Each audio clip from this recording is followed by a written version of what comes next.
9:26.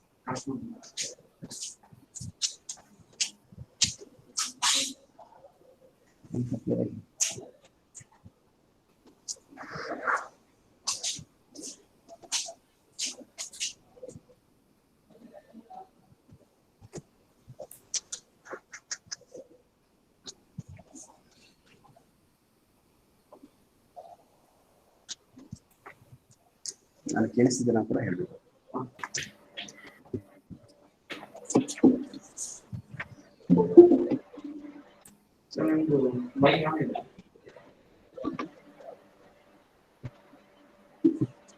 ಅದಕ್ಕೆ ತಿಳ್ಕ ಮಾತಾಡ್ತೀನಿ.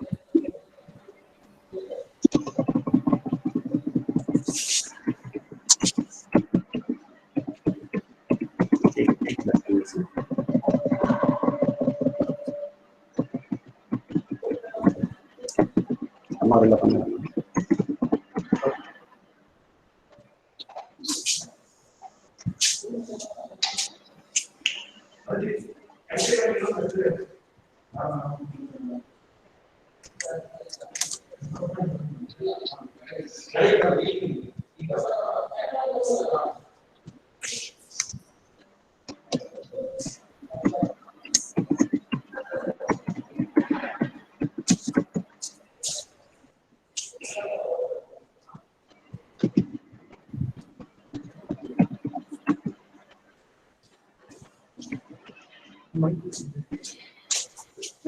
speaker.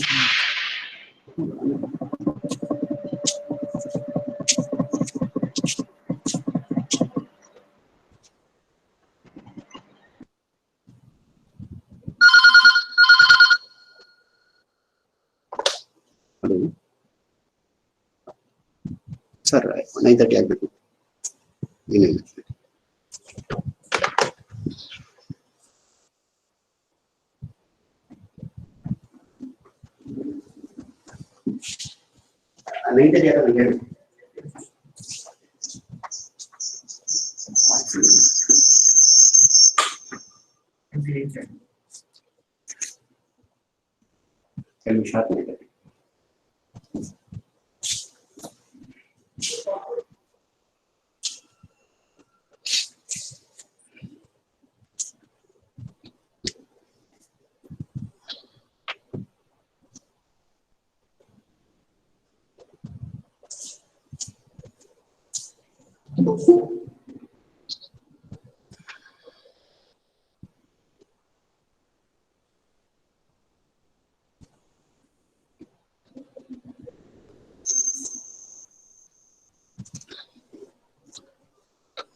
Hello, good morning everyone. Greetings from Mangalore Institute of Technology and Engineering, Karnataka. Myself, Professor Rajshekar, the coordinator of this program, welcome you all to this 5th day of Faculty Development Program sponsored by AICTE Training and Learning, that is ATAL, New Delhi. An autonomous car. By hearing this name itself, we are thrilled. That is a car without physical driver. It is based on wireless technology that enables cars to communicate with one another via vehicle to vehicle, we call it as V2V, and with overhead traffic systems through vehicle to infrastructure, that is V2I. Autonomous vehicles have quickly grown in popularity Today, different facets of artificial intelligence are seamlessly integrated using a systems approach in order to ensure the effective functioning of autonomous systems.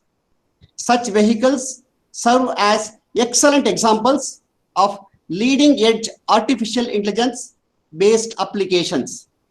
They sense their environment and move safely with no human interaction. The use of autonomous vehicle is becoming more and more extensive in various settings. How autonomous vehicles are navigated? It is very interesting.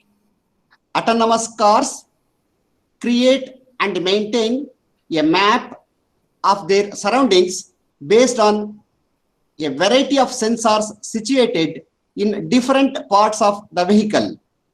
Radar sensors monitor the position of nearby vehicles. Video cameras detect traffic lights, read road signs, track other vehicles, and look for pedestrians. Today's first session is on computer vision aided autonomous navigation system using overhead cameras and Raspberry Pi by Professor Dr. Wang, Assistant Professor in the Department of System Science and Industrial Engineering, Watson School of Engineering and Applied Science, Binghamton University. On behalf of organizers of FDP and Mangalore Institute of Technology and Engineering, I welcome you, sir. Thank you very much, Dr. Jashkar. So it's my pleasure to be here to talk to everyone, the colleagues in India. I will start to share my screen now. 2 minutes, sir. 2 minutes, sir. 2 minutes, sir. I'll just introduce myself, please, sir. Dear participants, please note that Dr. Wang presenting his research work from Binghamton. Now it is midnight at Binghamton, New York. Yeah. I am very glad to inform you all that we, that is Mangalore Institute of Technology and Engineering, are in MOU with Binghamton University, that is State University of New York. Thanks to Professor Krishnaswamy Srihari, Dean and Distinguished Professor, Thomas J. Watson College of Engineering and Applied Science. He is a director of Watson Institute of Systems Excellence, Binghamton University, for supporting the MITE to have such an MOU. Wang received a PhD in Industrial Engineering and Operations Research from University of Illinois at Chicago in 2015. He also received PhD in Energy and Power Engineering from Wang University of Science and Technology, China in 2010. He was a visiting scholar in the Department of Mechanical Engineering at University of Michigan. He is currently an assistant professor in the Department of Systems Science and Industrial Engineering, Watson School of Engineering and Applied Science, Binghamton University. Dr. Wang's research at Binghamton University focuses on the design, modeling, and management of complex systems, such as healthcare, energy, and manufacturing. The central research theme is to understand the working principles of these systems and make them more efficient, reliable, cost-effective, and sustainable by optimally integrating various resources such as time, space, people, finance, information, materials, etc. Dr. Wang has published 55 peer-reviewed journal and conference papers in industrial and system engineering. He teaches operation research, project management, advanced engineering management, engineering economics, computer programming, and ISE in healthcare at Binghamton University. Dr. Wang is a member of the Institute of Industrial and Systems Engineers, that is IISE, Also, he is a member of American Society of Mechanical Engineers, ASME, and American Society for Engineering Education, ASEE. He is the chair of Quality and Reliability Technical Committee in the Manufacturing Engineering Division of ASME. He was invited panelist for funding agencies such as National Science Foundation, NSF, and the Department of Defense, DOD. He also served as a reviewer for numerous prestigious journals and international conferences. With this brief introduction of today's speaker, I invite Dr. Wang to take over the session. Thank you, sir. Okay, thank you very much for the very generous introduction. Let me start to share my screen right now. Yeah, you can share the screen, sir.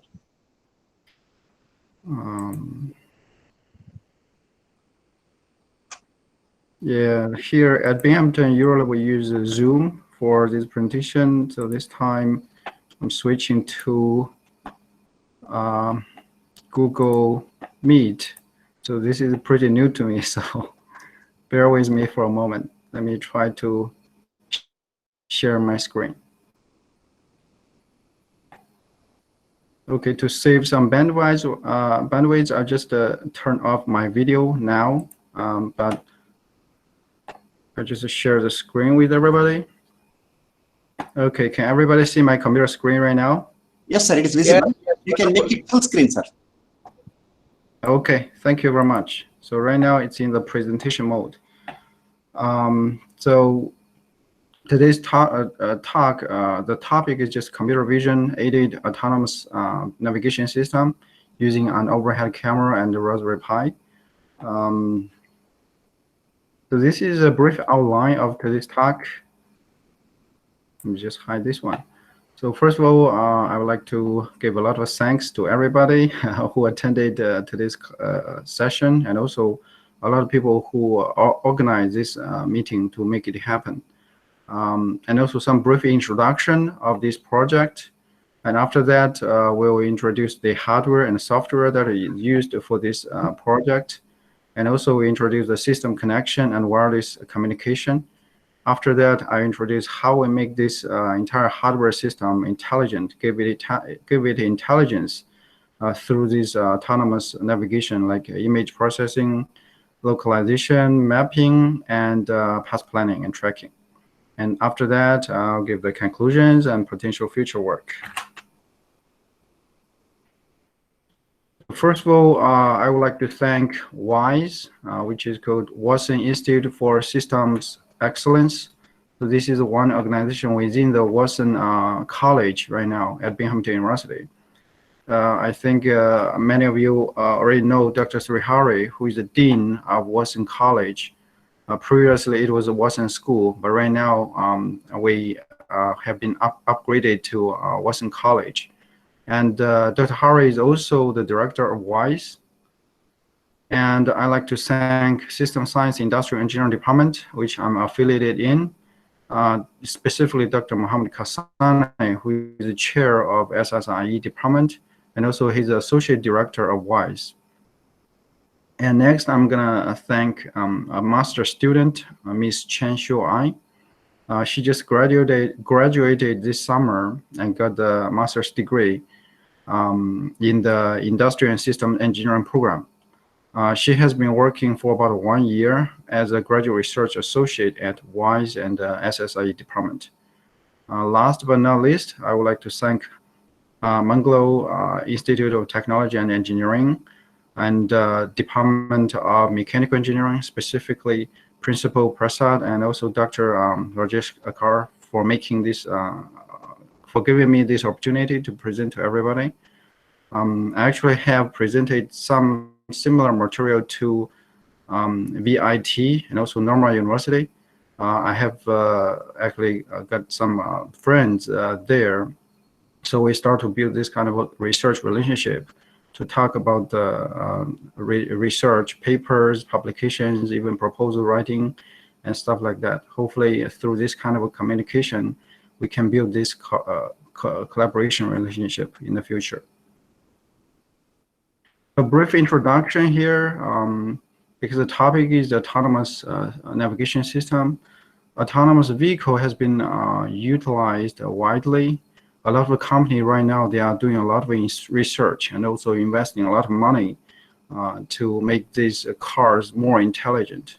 Google, Apple, Tesla, even Chinese company Baidu, I think Indian company Tata is also making these autonomous vehicles. So these autonomous vehicles, they integrate a lot of artificial intelligence. So artificial intelligence, I would say that this is the core of these autonomous systems. They will be able to sense their environment, and they can act accordingly without any interaction of human. So this is actually the final goal. Many of the autonomous systems, they are moving in level 3 or level 4. There are 5 different levels, 6 different levels from level 0 to level 5. Level 0 means everything is manual. The driver is controlling everything, basically. And level 1 through level 4, gradually you're trying to introduce more automation into the car. And level 5 is that the car is totally automated. There's no wheel. Even if you want to drive, turn a car, turn left or right, you cannot do that. There's no gas pedal. There's no brake. So that is a level 5 car. So basically, level 5 car is just with seats, safety belts, no wheel you can use, no pedal, no brake. So that is a totally intelligent car. But right now, no car is at that level right now. There are a lot of research going on for indoor applications, outdoor applications. There are flying vehicles, there are ground vehicles. In this case, in this talk, I'm just gonna talk about one small case study we have done here in Binghamton University in the last like 6 months. We're trying to achieve a computer vision-based autonomous vehicle navigation system for indoor application. For example, it can be potentially used for warehouse material distribution and delivery or things like this. This is actually a master termination project at Binghamton University, especially System Science Industrial Engineering Department. Our master program will last for 2 years.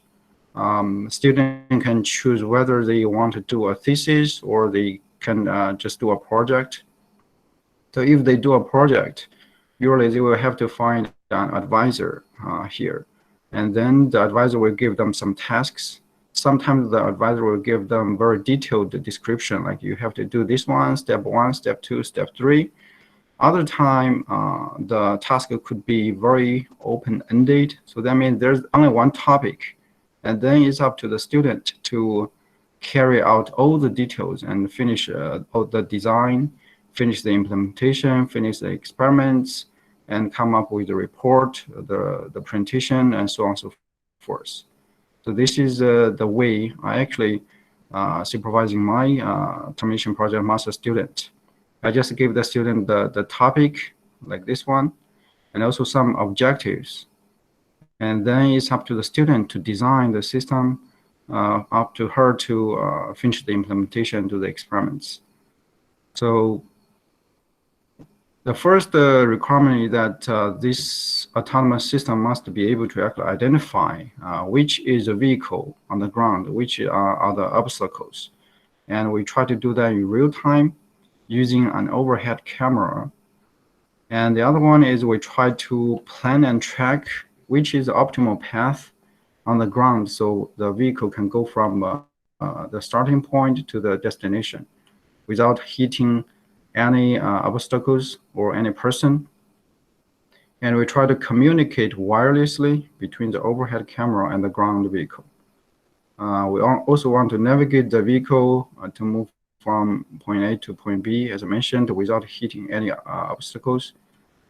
We do not want to rely on any landmarks and also any expensive local sensors. We just want to use the camera to see whether we can accomplish the job. and this should be a low-cost system, and the student should do everything from scratch. So that means she has to start from the coding, like even the wheel, how to turn the wheel, and how to use the visual system to actually capture this is an obstacle or this is a vehicle. What is the coordinate location in the map, and how to actually navigate, drive the robot car from A to B. So everything must be implemented by herself. So this is general objectives. After the objective is done, the student come up with a design like this. We have an overhead camera, and it is connected to a Raspberry Pi. And camera will capture the video of the ground, and then it will send the video information to Raspberry Pi, which will process all the video information and come up with the best path, and it will send the path information wirelessly to a ground vehicle. Actually, it is another Raspberry Pi mounted on the ground vehicle. And this Raspberry Pi is communicating with the drive board, and this drive board will actually drive the car to go forward, go left, go right, stop and back, and so on and so forth. It will drive from the original place to the destination. And it will have to rely on the information of this camera to capture the dynamics of these people, because they are moving around. And also we have some static obstacles. We don't want to hit anybody and hurt anybody. So that is the overall goal. Given this system structure, we designed the functions of each hardware system. Like this one is overhead camera. Its function is just to capture the video. And then after the video is captured, we use the overhead Raspberry Pi, which is connected to the camera, to do the image or video processing in real time, and then find the location of the obstacles and vehicles in a map. After that, we just use available space, try to plan a path from one place to another place. This should be the optimum path, maybe the shortest one in terms of the time or distance. And then such information will be wirelessly transferred to the ground Raspberry Pi. So the ground Raspberry Pi will take the information from overhead Raspberry Pi and start to do the path tracking or path following. And this part will be executed using the motor. So the motor is controlled by the ground drive board, and it will control the moving of the robot car. So this is overall functionality design of this autonomous navigation system. Now, in terms of the hardware, we have a camera. This camera is a very small camera because we're trying to develop, design this system in several different phases. This is just the first phase. In the first phase, we're trying to use all the hardware we can buy from Amazon or from eBay. They are not that expensive. They are affordable. After we have designed a prototype and make sure it works, then we can upgrade that to better hardware system, better software system, refine the entire system and make it work better. So this one is a small camera. I'll talk about the specifics of this camera and also the cost. And this is a Raspberry Pi for the overhead system. They're connected together to provide the supervision on the ceiling. On the ground, we have another Raspberry Pi, which is connected to this ground drive board. They are both connected to this ground robot car to control the movement of the robot car to achieve this kind of navigation from one place to another place. This is hardware design. As I mentioned, for the overhead camera, this is a very small sized camera. So its size is just slightly larger than a fingernail. You can see that this is a dimension. It does have the infrared filter, so it has a night vision capability, and it can capture picture resolution of this big. And for video information, it can capture like a 1080p video. This is high resolution video. And we also have the angle of view. So this is 54 degrees, 41 degrees. That means go up, down, left, right. These are the degree we can see. And for the field of view, so at 2 meters away, you can see a field of 2 by 1.3 meters. So this is actually a very small size, but for first phase developing of this prototype is okay for our application right now. Later, if we decide to maybe upgrade this entire system to better hardware and software, then we can maybe buy much more expensive cameras. So you can see this one is just like $15. We can buy that from Amazon. Maximum frame rate, this is 30 frames per second. So this is actually the frame rate we used when we capture those videos. So this is a camera, and the other end is a cable. It can be plugged into a Raspberry Pi, so they will be connected. I will show you later about the other and how to connect everything. So this is a camera. For Raspberry Pi, I think the standard price is about 35 to 48 bucks. This is the uniform price for every generation of Raspberry Pi. We used 3B plus, but right now I think 4B is already out. So you can buy, when you buy, you can probably just buy 4B instead of 3B plus. And we do need some micro SD card to store the information, the software, and also the data. So you need 2 sets of this one. One is for overhead system, another one is for ground system. So we time that by 2, so you can see this is about the cost. So this is an image of a Raspberry Pi. It's just like a credit card sized single chip computer. So this one, you can see that this is very, very powerful compared to some computer like 20 years, 30 years ago. I remember when I bought my first computer in college in 2000, year 2000. I think the CPU is only like 200 something megabytes. And the RAM is very, very small. It's like a 30 something, like a megabytes or something. So this is already much more powerful than like a whole computer 20, 30 years ago. But here, we're just trying to use this one for video processing and path planning. So we have tested its performance. This is pretty good. 4B or 4B plus, I think their CPU and RAM will be much higher than this 3B version. And this chip comes with many different ports. For example, it can be powered using micro USB. It can also be powered using one of those GPIO pin. It can have the SD card for the data storage. It can be connected to the internet using this Ethernet cable. And after that, you can plug in the keyboard and mouse using USB ports. I think they have 4 USB ports.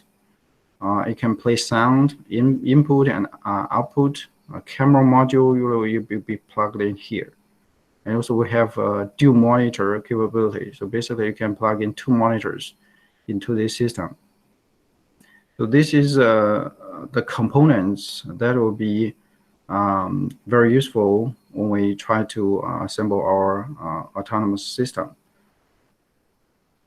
So actually, we have used this kind of GPIO pins, which is called general purpose inputs, outputs, pins.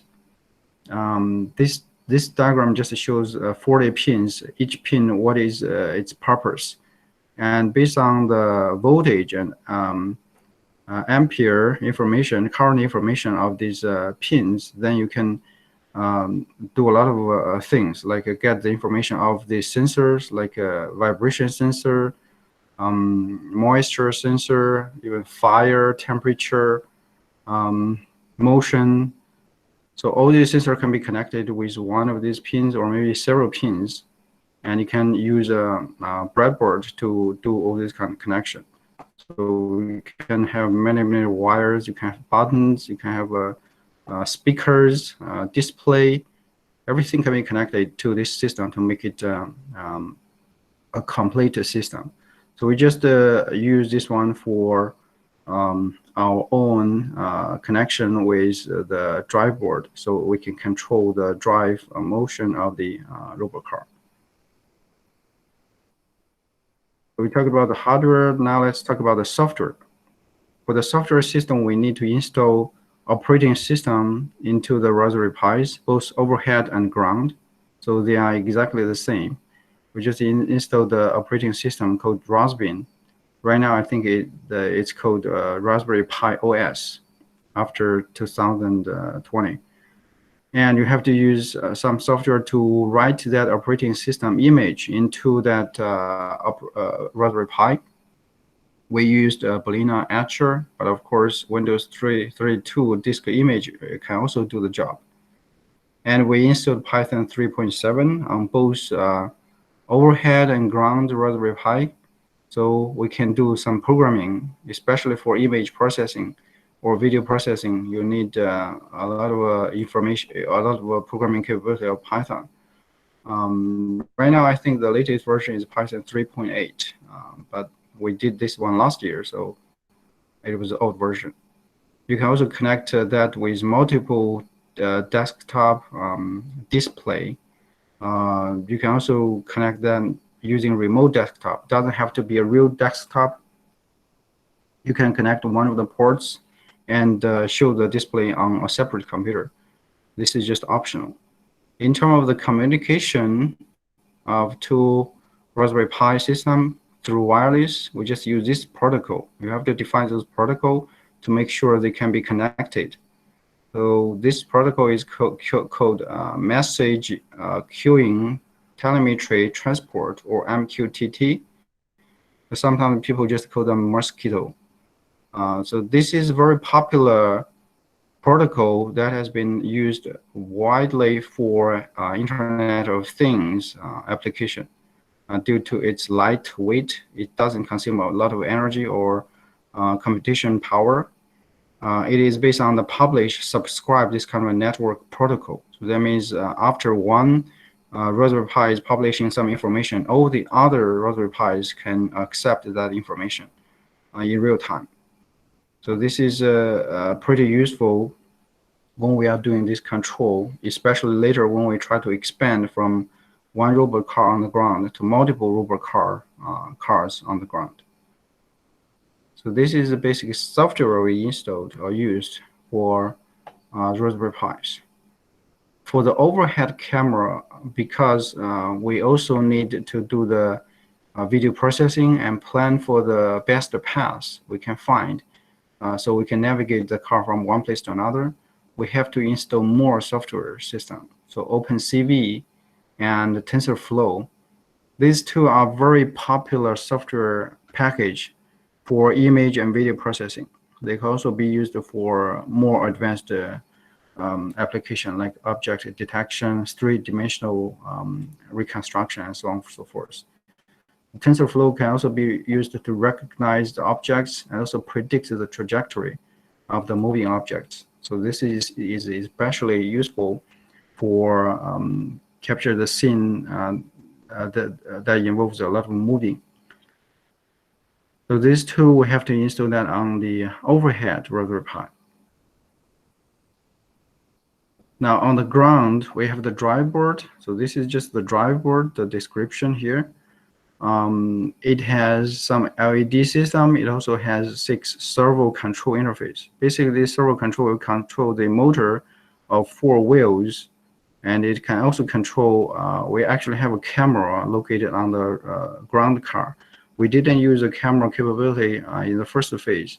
In the later second and third phase, we're definitely gonna explore the ground vision as well to complement ground vision and overhead vision. So the other 2 servo, they can control the camera angle, like move left, move to the right, or move up or move down, so to tilt this camera. So we have a 6 degree of control.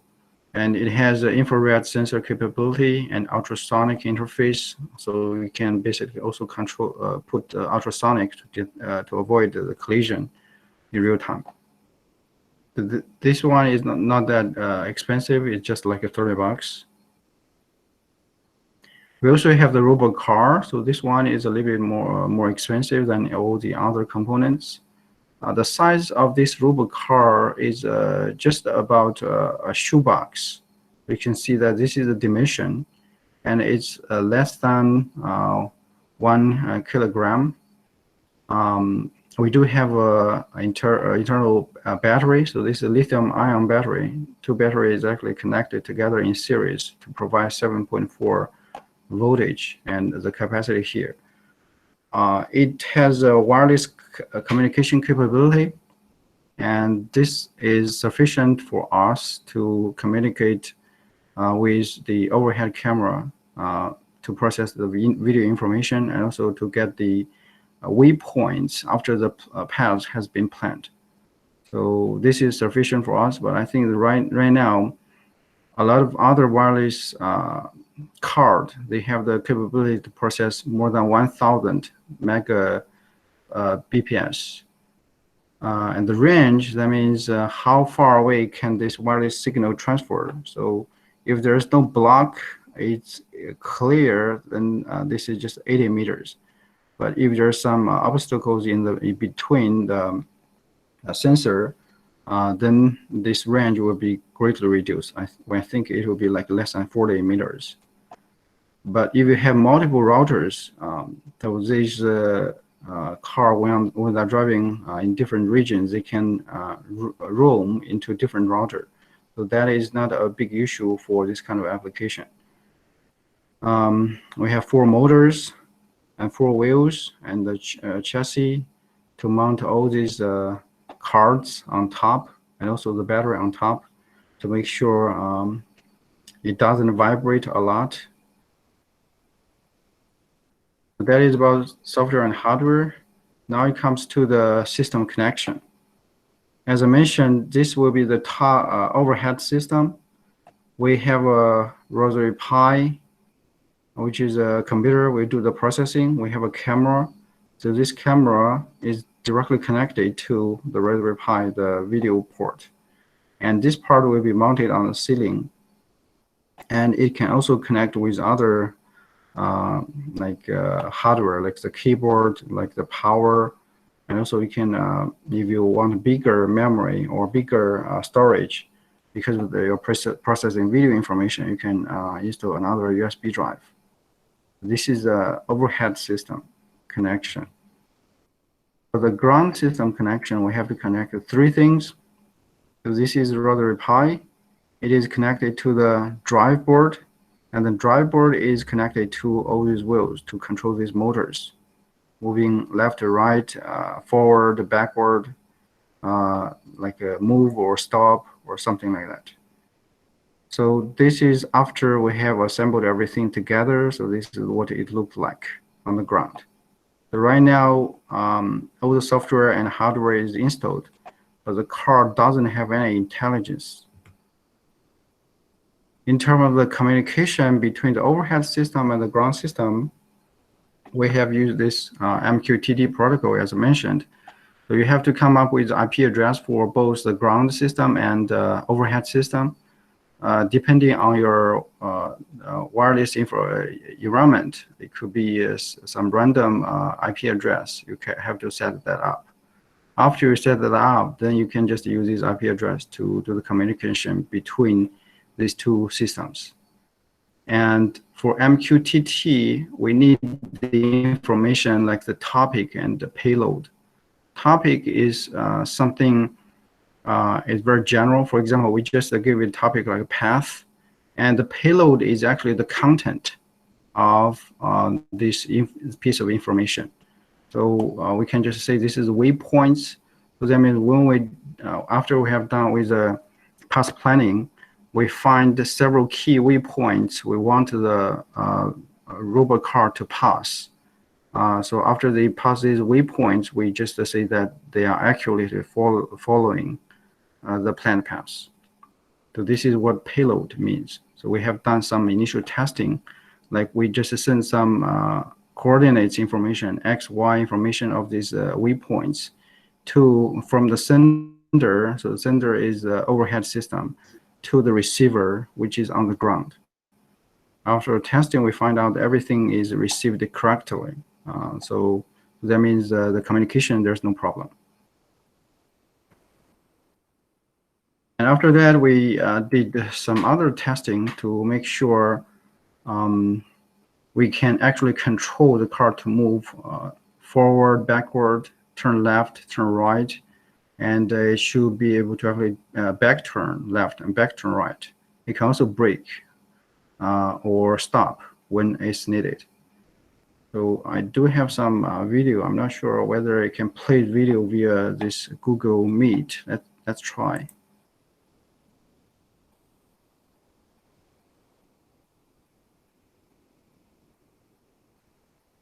So you can see that we can control this car to move in different directions.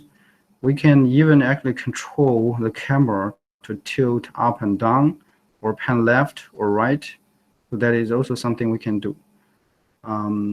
Basically, we just have to set the voltage of different pin in the GPIO of the ground Raspberry Pi. So that is what we did by programming. So everything so far we have been doing are just controlled by human. There's still no intelligence in the car. It cannot recognize anything. So if nobody is controlling the car just stops there. Right, so everything here is just for preparation. After that comes to the main challenge, which is autonomous navigation. So the autonomous navigation is split into 5 different steps. The first step is called image processing or video processing. After that, we need to identify the location of obstacles and the robot car and create a map. Then based on the map, we do the path planning, and the ground road highway just keep track of the paths and try to follow the planned path to make sure we can move from one place to another place. So just split these several components and try to introduce them one by one. So for image or video processing, as I mentioned, we installed OpenCV and TensorFlow. So our first try is try to use OpenCV to see whether we can actually identify all these objects on the ground. Due to this COVID-19, we cannot go to the lab to do any testing. So the student is just stuck in her home. So she just put some white paper on the ground. You can see that this is not even floor. This is white paper on the ground. And she just put some random objects on the ground to see whether we can actually test OpenCV's capability, especially these 2 functions. To see whether we can identify these objects. So we have to go through several different steps, like pre-processing to remove some noise, and by analyze the image to make it black and white, and try to detect the edges.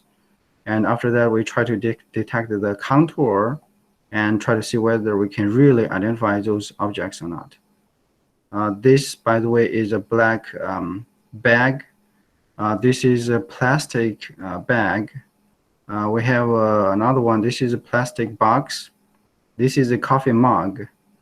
But after we have tried all these steps, you can see that we can only identify this one and this one. They have regular shape. They are quite contrast to the white background. And they don't have too much shadow. Like this one, this coffee mug have a lot of shadow here. And this one, because its color is white, it's not very easy to actually differentiate between this plastic box and the background. So it turns out this one is not very successful in our first try. It has too much noise and too many interferences. So this is not very good. Then we went to TensorFlow to see whether we can use TensorFlow deep learning algorithms to identify all these objects. So this is the basic principle of TensorFlow deep learning. We have training data. This training data based on what your need is, then it can be, for example, if you are dealing with an outdoor application, it could be a car, it could be a SUV, it could be some motorcycles, it could be, of course, be our robot car systems. So the basic idea, you need a lot of data to train this network. This data will just be the image or photo or video information of all these objects. And after that, you input the image or video into the deep neural network, and it will automatically capture all these features. And for example, it can capture what is the shape of these wheels, do they have glass, what is the color, for example, of these wheels, and so on and so forth. Of course, based on this information, you can identify the differences between motorcycles, SUVs, cars, and this ground robot car. And after the training, you have to use like hundreds of pictures or videos to train the neural network. After the training, you can just test based on new data. For example, this is new information that is not being used for doing any of the training. And based on this new image or video, we can extract information using that deep neural network. And after that, we can identify whether this is really robot car or this is a SUV or motorcycle. So this is the basic idea of TensorFlow deep learning. Based on this idea, the first step is that we need to come up with a lot of data, images and video information to train the neural network. So we have to collect such information. That means we have to gather the data. Basically, what the student did is that she took, I think, hundreds of pictures, maybe 200, 300 pictures of this robot car in different settings with different background and lighting conditions. You can see that this is one picture on the ground. Everything is on the ground. We have a small box, we have a large box, we have the robot car here and some shoes on the side. This is another picture. It's actually on the table. This is the third picture. The car is on the carpet. This is the first one is on the chair. So these are just some samples from those 200, 300 images and videos. One thing we want to mention is that because we can shoot a high definition video and image like 1080p, but it turns out it's too slow if we use so high resolution. So we actually have to downsize the image from 1080p to like 800, 600, just to train our neural network much faster. So this is some technique when we run into some difficulty because it's too slow, cannot reach the real-time communication. We have to do something in trade-off. That is the first step. After we collected 200, 300 these images, the second step is try to label this data. So because this is supervised learning, when we train the neural network, we have to let them know what this object is. For example, we have two boxes and we have one robot car. We have a big box, we have a small box, we have a robot car. We have to use a rectangular shape to put the object within this shape and then give it a label and store that label in the computer, somewhere in the computer. So for example, we have to come up with this one. This is a big box and put it somewhere here. This is a small box. Its location is just from this point to this point within this rectangle. Raspberry Pi robot car, the same thing. So we have to do that like 200, 300 times. This could be very time consuming, especially if you are dealing with video information, that will be more time consuming. So this is the labeling stage. After you start all the information, you need to split the information into training data and testing data. So it's very common to split the data into 80% for training and 20% for testing. All this information are just the type. So this is a small box or big box or just the robot car, where it's located, and so on and so forth. Such information will be used to create TensorFlow records. And after that, we need to create a training profile. So this profile will be define how many classes we have in those objects. Like you have a car, this kind of a type, this is one class. You have SUV, that is another class. Motorcycles, robot car, and boxes, and people, and maybe shelves or pallets on the ground if you're dealing with a warehouse. So these are all different type of classes. So after you have identified this number of classes, you specify where the training and testing data are located in the computer. After that, we can just start to train the model using a trainer. It's called this one fast RCNN inception. Of course, you can also choose some other deep learning algorithm and try to see which one will perform the best. And tensor board is something we used to monitor the training process. So basically, we want this loose function to be as small as possible. You can see that during the training, like after 25,000 times iterations, then this one will be very, very close to 0. And we have decided to stop here. And we think this is already sufficiently trained. So these are the 3 steps following the labeling. The last step would be just do the testing.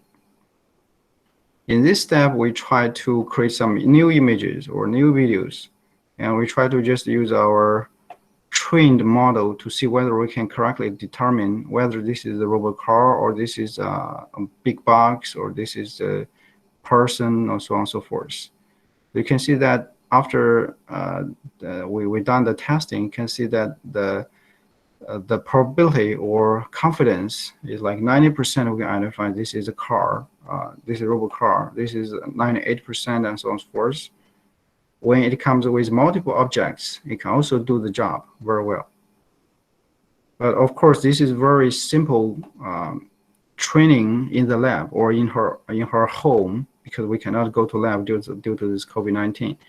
And in a real warehouse situation, you must train many, many different objects. So I think I would expect that it would take much longer time. And she didn't train the neural network to identify these bananas. So if she did, I think we'll be able to identify this food and stuff. So that is just something to mention. So this is image processing. After we have done the image processing, we need to identify the locations and put all the things in a map. We have tried several different ways. You can see that here, because we already have the geometry information, like x coordinates of the top left corner of all these objects. So TensorFlow can output all these locations. Like this is for the robot, which is located here. It's top left corner, X and Y. Bottom right corner is X, Y. And they know that this is correctly identified as a robot car. And here, I think this is the box M, which is here. This is also correctly identified. Box A is located here. So this step is try to identify their location. Next step is try to put them in a map.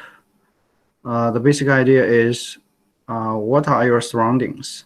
Not only just you identify where the robot car is located, what are other objects all located, what are the relevant distance, and so on and so forth. So first of all, we tried to use OpenCV. Just try to use a color information like the RGB code of this image. For example, if it's black, we assume this is where the shoe or boots are located. If it's brown, maybe these are the floor. If it's like another black or maybe different type of color like blue, this is where the battery is located.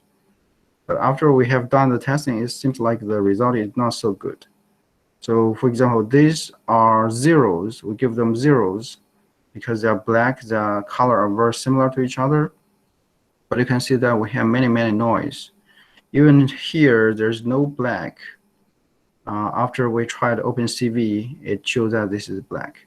Basically, you cannot use this information to drive the car. For example, if we can drive from here and to here, there's no block. But if we try this one, it will show that everything here is blocked. You cannot actually move anything. So it's not working. We have to find another way to do that. TensorFlow comes to the rescue again. So because we can already identify the location of all these objects on the ground, we can, of course, mark where these boxes are, just mark them black to show that these places are blocked. They are prohibited. You cannot drive through these areas. But for other areas, when they are not blocked, then probably you can drive. So after further simplification, we just put this is a map or coordinates, x location, x axis and y axis, and then we put where the blocks are, and we just simplify the car into a dot. But of course, we can further calculate the radius to see whether the car can actually pass this narrow range or not. So in here, we didn't just do that. We just simplified that as a dot. When we actually implement everything, that should be considered, I think. So we have done some more testing to see whether we can identify those objects in the map. We have a big box, a small box. We also have the robot car. It can correctly identify all these locations. So basically, we can, based on this map, to do the planning, to avoid all these blocks and try to drive over the area where there's no block. So this is some further testing. Basically, everything works using TensorFlow.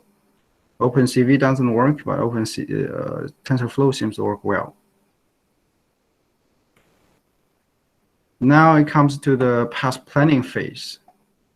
This diagram just shows what path planning means. We try to go from starting place to the destination, and we try to find the optimal path.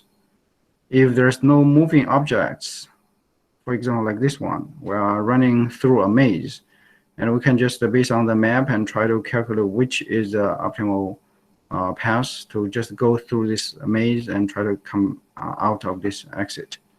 However, if you have some moving objects, for example, people are constantly moving and maybe they can block this area.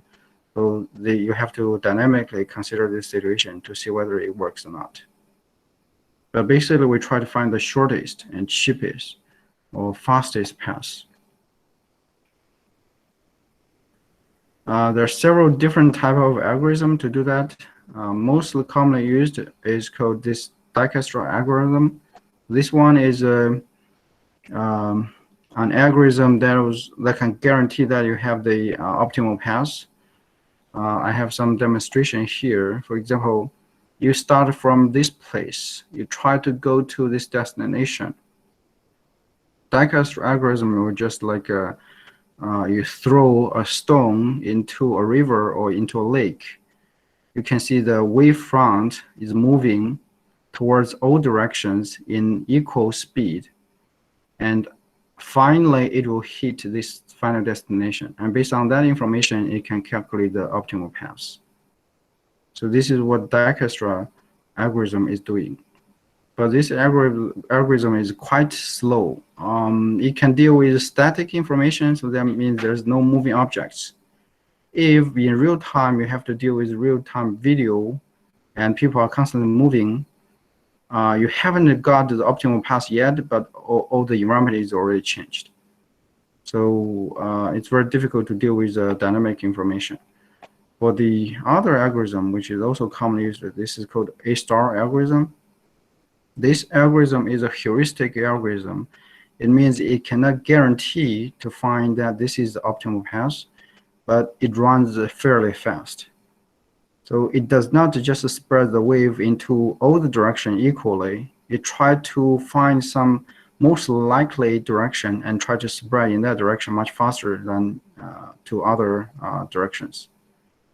So that is very useful when we are dealing with a changing environment. If there's some people are moving around, you can quickly make changes and still come up with an acceptable solution, the path.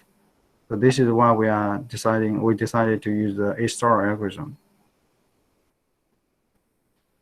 Now this is our real case. If we have a block here, another block here, and after a few steps, we can find from the starting point to the destination. So this is A-star algorithm. But if you are using, this is Dijkstra algorithm. But if you are using A-star, it will get there much faster with much fewer steps. So this just shows the demonstration of the difference between these two algorithms. After the best path is planned, we need to actually do the control to make sure the robot car is following the planned path. So it will just transfer all these waypoints to the ground Raspberry Pi. So the ground Raspberry Pi and drive board, they will combined control the steering wheel. So there are several different ways to control the steering. So the first one is called model-free steering.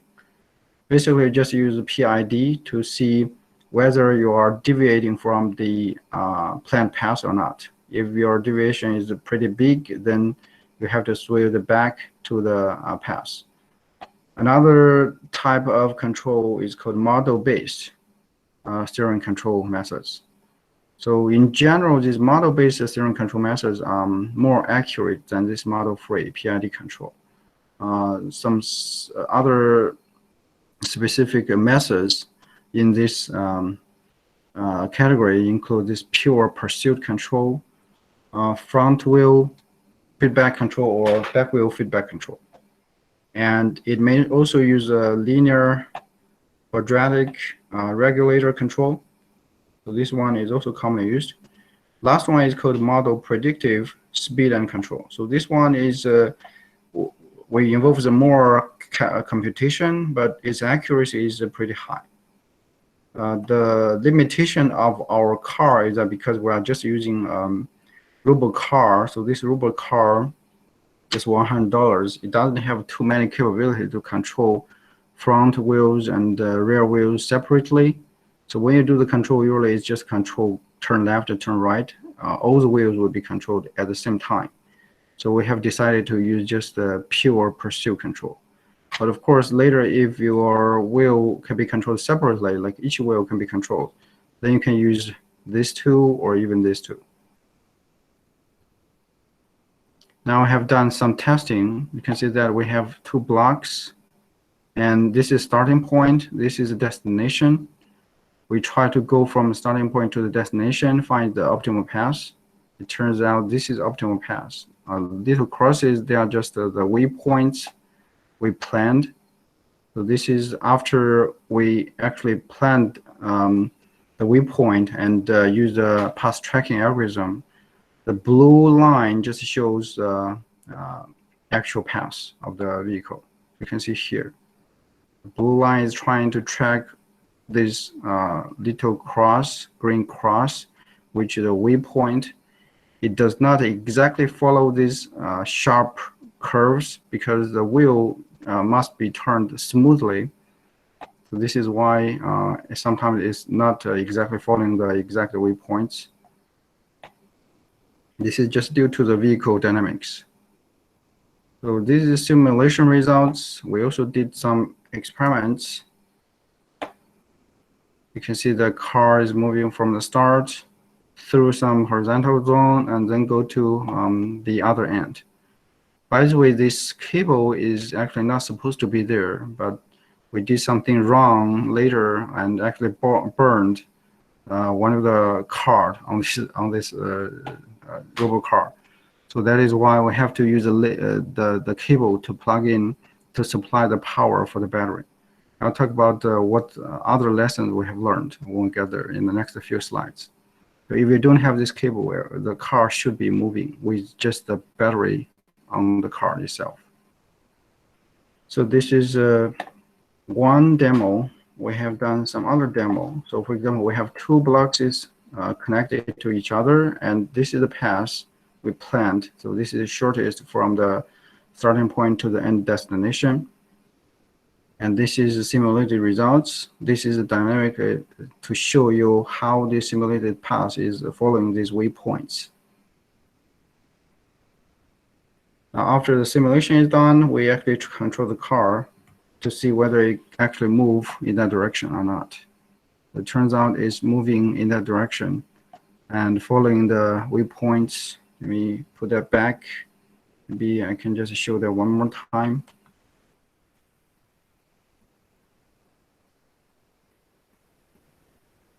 Again, this cable, we can actually remove that if we have all the hardware is good.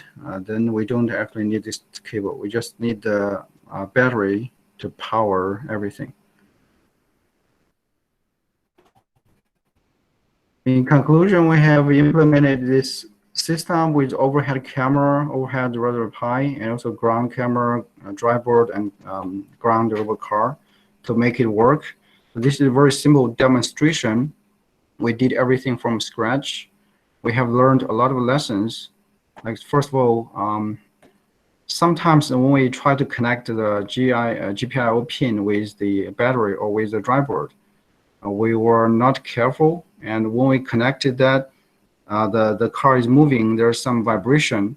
You can see that due to this vibration, there's smoke. That means some of the wire is shorted. So that creates some problem. As a result, you can see that this wire is burned out. And I think this drive board didn't work after the burnout. We have to buy another drive board to replace this one. But when we got to the website like Amazon, because of this COVID-19, the manufacturer didn't manufacture so many this drive board. So we were out of stock. We have to select another drive board, which is not completely the same as the original one, but it still works. The only drawback is that it doesn't have the power to connect it with the battery. So that is why we have to have that little tail whenever we show the demonstration. Lesson learned is that maybe next time we should soldering all these wires together instead of just when they move, they turn to short out. So next time we will definitely have to do that. And that was just phase one. We have finished phase one. For phase two, we tried to also use the capability of the vision ground vision. I'm not thinking clearly because this is almost like 1:30 in the morning. So sorry about that. We just use overhead vision, but right now we are trying to combine the ground vision as well. So we have the redundancy. If something happens really quickly, the overhead camera, although it can still capture the information, maybe it will have some kind of a delay, like a few milliseconds to transfer the information to the ground camera, ground system. So it is probably a little bit too late for the ground vehicle to act. But if you have the ground vision as well, you can avoid the collision in real time. It can also provide more redundancy to increase the safety of the entire system. So that is a second phase we are planning. And we have done some initial testing to see whether this will work. So still, this is in the student's apartment. She has done some testing. For example, these are some toy cars. The ground camera is facing front, and then she can detect whether we have a block. These green bars means other objects are pretty far away. But if we have a block here, you can see that we only have this distance. So it's pretty short. That means we have some objects in front of our car. This one is also the same thing. This one is also the same thing. But sometimes it cannot like do that 100% accurate. For example, here, this is a sofa. Maybe it just didn't detect the sofa here. It goes way back under the sofa. So that is why we see that this part is still green. But here is bizarrely just detected that. So everything here is below the wall. If we hit the wall, then everything will just be pretty far away. So that is something pretty interesting. But the performance is not very consistent. So that is why we have to do more work to polish this ground vision and capability to make it work better. And in the future, we are planning to increase the capability by increasing the number of the cameras. So each camera, maybe they can just cover a small area, like 10 meters by 10 meters. If we have a grid of cameras, like horizontally X direction, Y direction, you put many these cameras on the ceilings. They can provide backup to each other. So if one camera, for example, there's a very tall shelf, it's blocking the view of this camera, but it can be captured by the other camera, right? So that is something we try to implement in the future. On the ground, we may also have multiple vehicles that is moving around from one place to another place to take care of multiple jobs. So how do we allocate which car is taking care of which job? And maybe there's an optimal way to allocate these jobs. And also maybe some of the cars, they can just transfer in the middle and the other car just pick that up to finally deliver that to the final destination. So that is also something we can think about in the future. So this will be the third stage project.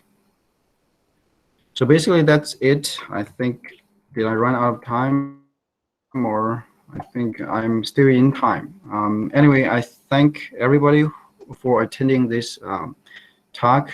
And it's always my pleasure to talk to our colleagues in the universities in India. And also, I think India is probably also going through this COVID-19 thing. Hopefully, things will turn better soon. And maybe next year, after the vaccine is out, everybody will be free to move. We'll always welcome everybody to actually come here and visit Binghamton University. Yeah. Okay, thank you, everybody. Thank you, Dr. Wang. Here are a few questions posted by our smart audience. Shall we take up? Sure, yeah. The first question is, the position of the vehicle is one of the measurement inputs to the tracking control system. Which type of control system is used for more robust, faster reaction and more accuracy? That is, whether it is a linear system or non-linear control system, which one is better to have faster response as well as robust stability? Let me go to that slide. I think just to find, I think it is related to path tracking.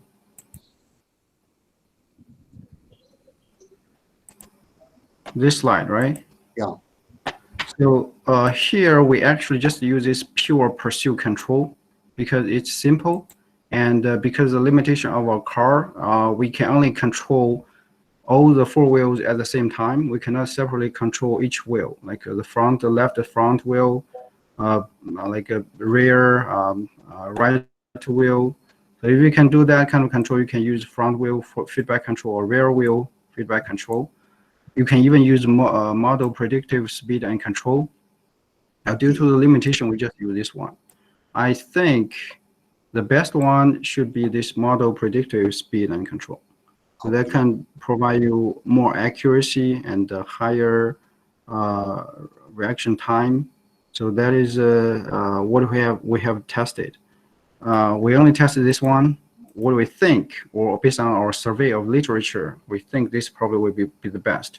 In the future, if we have the money, we can upgrade that system to be able to actually control all the wheels. Right, sir. Thank you, sir. Here is one more question. What are the issues related to automated navigation, and what is the accuracy? In terms of the accuracy, in this one, we just did some initial testing. We didn't like measure what is a millimeter information, like a meter information difference. You can see that even if you define the starting point and the ending point, let's just show, for example, this one. Okay. If we have a starting point, we have the ending point. It does not always end that little cross. Okay. This is due to the shape of the vehicle. The vehicle is not just a one point. It's a square. It's represented by some kind of area. So when you plan that pass, you cannot always be 100% following all these points that has been planned. And also due to the vehicle dynamics, you have to turn like very smooth curves instead of very sharp curves.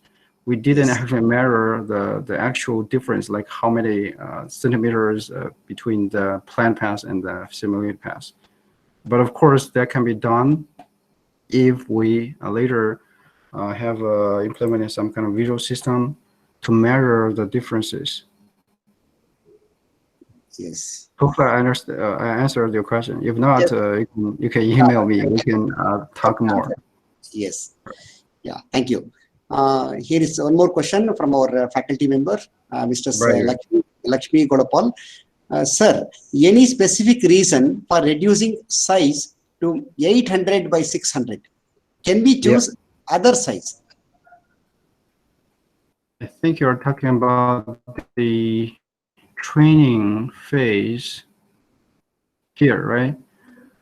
Yes, we reduced that to 800 by 600. Originally, is the smaller one is I think it's 1920 by 18 by 1080.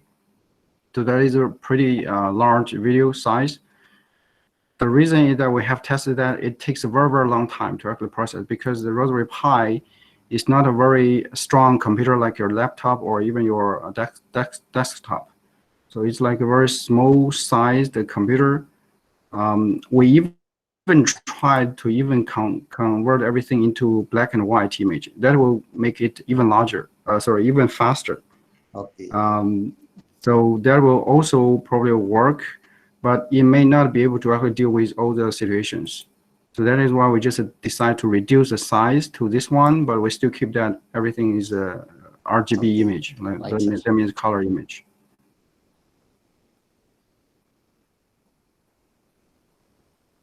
Did I answer the question, or?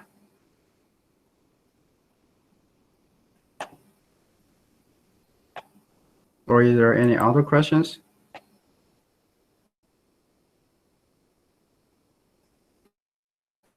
By the way, I do have a lab called the Smart Energy Operations Research Lab. I do have some research related to smart grid, electric vehicle, renewable energy, and their integration, how to make it work together, like even integrating the energy storage system. For today's talk, I think I talked to Dr. Hari, and maybe Dr. Hari also talked to some people from your side when you are organizing this conference. So that we have somehow repurposed the meeting into this computer vision autonomous vehicle system. We also have some other autonomous vehicle projects going on campus, like flying vehicles, drones, how you can use drones to maybe check out the replenishment needs for the inventory system to make sure when you need those parts, they are not empty. And we also have some other projects for drones to check about parking lots. For example, you can use drone to write tickets to see whether the car is parked there legally or illegally based on their license plates. And you can also use the drone to guide the vehicle in a very busy parking lot. If the parking lot is almost always full, but there's one or two spots, then you can develop some app, Google for Android phone or maybe for iOS phone, to guide the vehicle to get to there faster. So for the planning of the parking. So that is something where some other project that is going on in the Binghamton University right now under my supervision. If anybody is interested, we can of course reach out to me, and I think I can put my email information at the end. And we also have some very good video about Binghamton University. So if you are interested, I can share the slides. So you can click this link and you can watch what Binghamton University is like.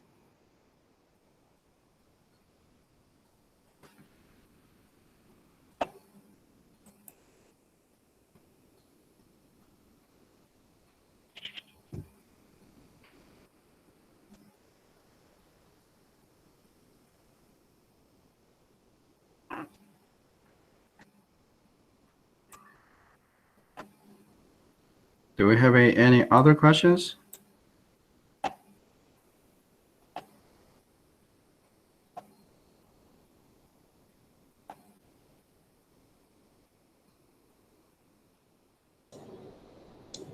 Dr. Wang, I am Principal MITE, Ishwar Prasad. Hi, Principal Prasad.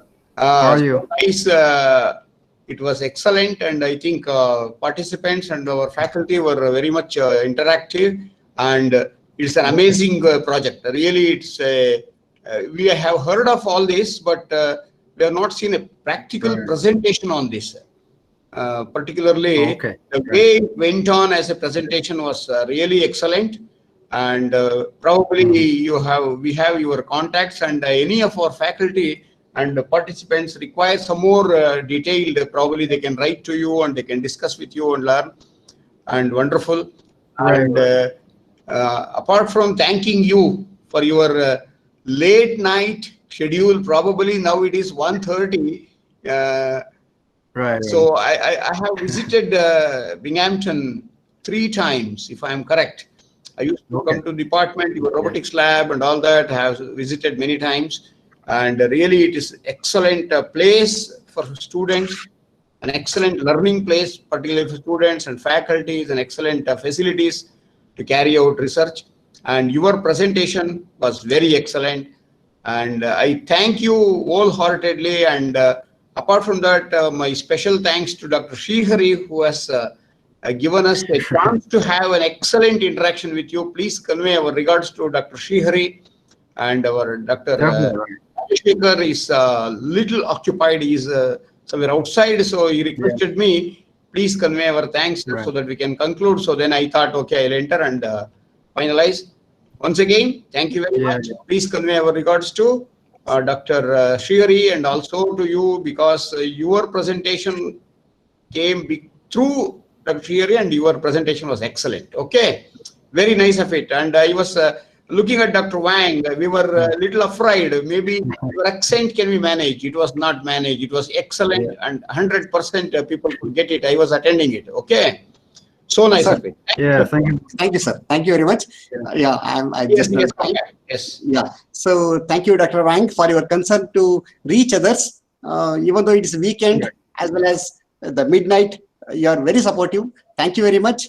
So on behalf of organizing committee and Mangalore Institute of Technology, I thank you. Thank you very much. Good night, sir. Thank you very much, Principal Prasad. Thank you very much, Dr. Thank you once again. Rajeshkar. Thank you very much for giving me this opportunity to present to everybody. Hopefully, I would have the honor to maybe sometime visit India and maybe your institution in the future. After this is COVID-19, of course. Yes. Sometime later, when everything becomes normal, you are most welcome. Thank you very much, sir. Thank you. Okay, thank you. Thank you very much. I think I have to go to bed after this. Okay. Thank you very much. Bye, sir. Thank you, participants. So we have come to the end of the first session. Now, second session starts exactly at 11:15 on the topic fault identification in solar farms by Dr. Gangadharan, Professor of NITK. Please join. Thank you all.